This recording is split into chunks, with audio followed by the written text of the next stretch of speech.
Que bom que a boa sorte os trouxe novamente à continuação de nossas leituras. Então vamos lá?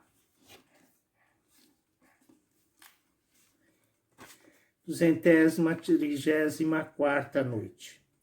Senhor, Berran ordenou que soltassem o príncipe Assad das cadeias e que o fizessem envergar um traje de escravo muito aciado que condizesse com seu cargo de escrivão do navio, categoria sobre a qual queria fazê-lo aparecer na presença da rainha Margiana, e apenas o viu no estado em que desejava, meteu o navio no porto e ancorou.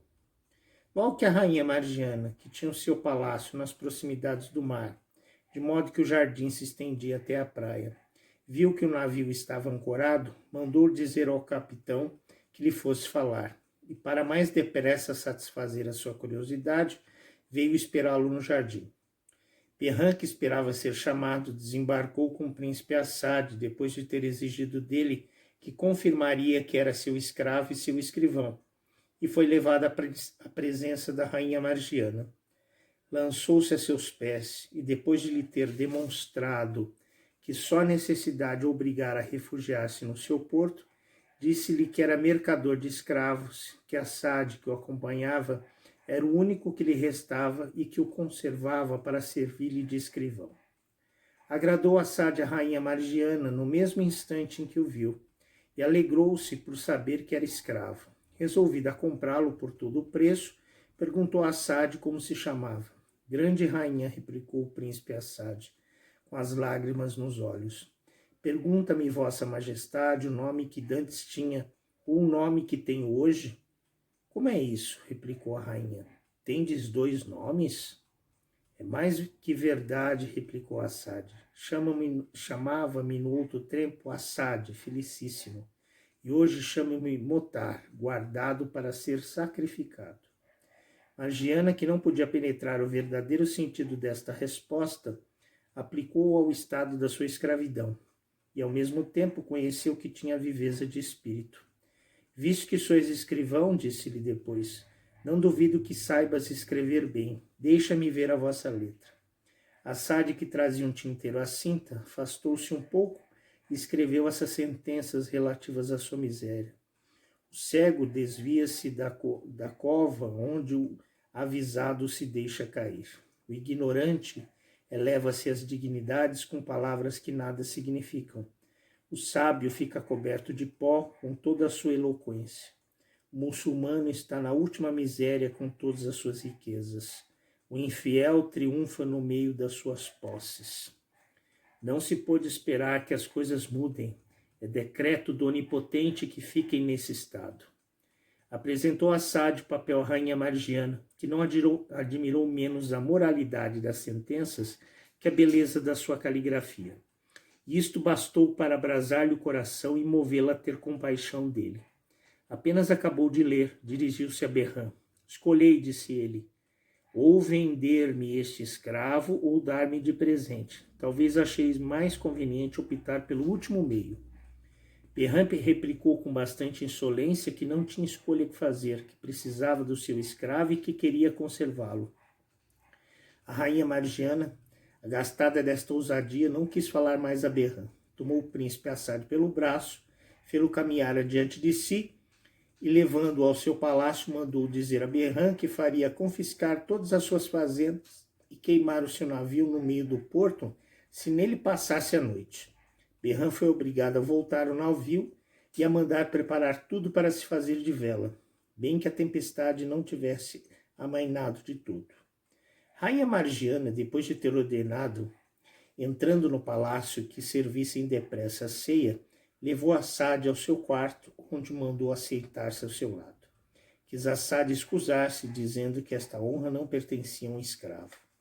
A um escravo? Replicou a rainha. Há um instante ainda o éreis, porém já não o sois. Assentai-vos aqui a meu lado, disse, e contai-me a vossa história, pois o que me escrevestes para mostrar-me a vossa letra e a insolência do mercador de escravos me dão a entender que deve ser extraordinária. Obedeceu o príncipe Assad e, tendo-se assentado, poderosa rainha, disse ele, vossa majestade não se engana. A minha história, na verdade, extraordinária, e mais do que poderia imaginar-se. Os males, os tormentos incríveis que padeci, o gênero de morte que me destinavam, do qual me livrou a vossa generosidade, e darão a conhecer a grandeza do seu benefício que nunca esquecerei. Porém, antes de principiar esta relação que faz horror, levará a bem que lhe conte as minhas desgraças desde a sua origem.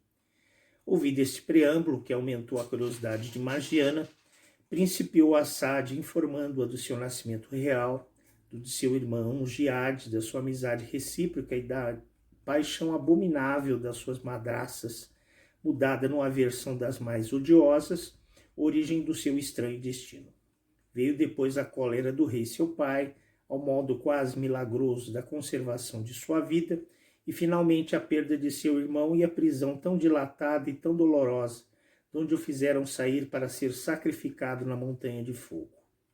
Tendo acabado de contar a sua história, a rainha Margiana, animada mais que nunca contra os adoradores do fogo, príncipe, disse ela, não obstante a aversão que sempre tive contra os adoradores do fogo, tratei-os sempre com muita humanidade, mas à vista das barbaridades que vos infligiram e do seu execrando intento de fazer de vós uma vítima, declaro desde já guerra implacável. Ela queria estender-se mais sobre essa matéria, mas como servissem a si neste momento, assentou-se à mesa com o príncipe Assad, enlevada em vê-lo e em ouvi-lo, e já abrasada de amor, esperava achar com brevidade ocasião de lhe dar a conhecer. Príncipe, dizia ela, importa recompensar-vos de tantos jejuns e de tantas péssimas comidas que os desapiedados adoradores do fogo vos deram. Precisais de alimento depois de tantos sofrimentos. E dizendo-lhe essas palavras e outras semelhantes, servia-lhe os guisados e fazia-o beber a miúdo. Durou o banquete largo tempo e o príncipe Assad bebeu mais do que podia. Levantada que foi à mesa, Assad teve precisão de sair e fê-lo de tal maneira que a rainha não reparou nisso. Desceu ao pátio e, vendo a porta do jardim aberta, entrou, atraído pela variedade das belezas que o ornavam.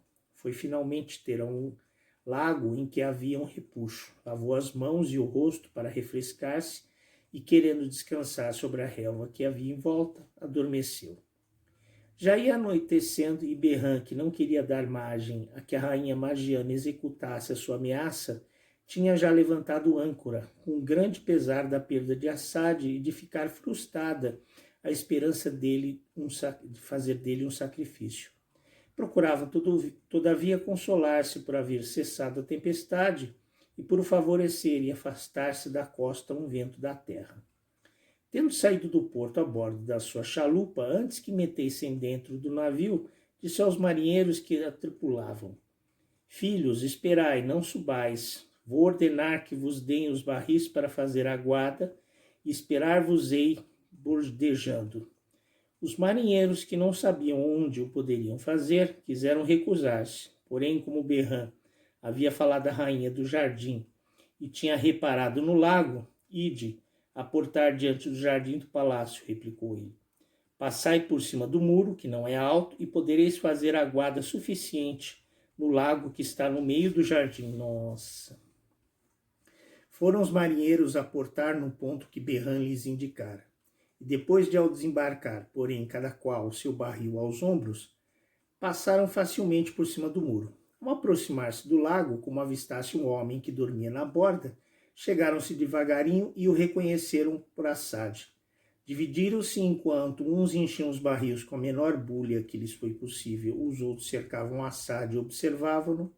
Cheios que foram os barris e carregados aos ombros dos que deviam conduzi-los, os outros agarraram Assad e levaram-no sem mais demora.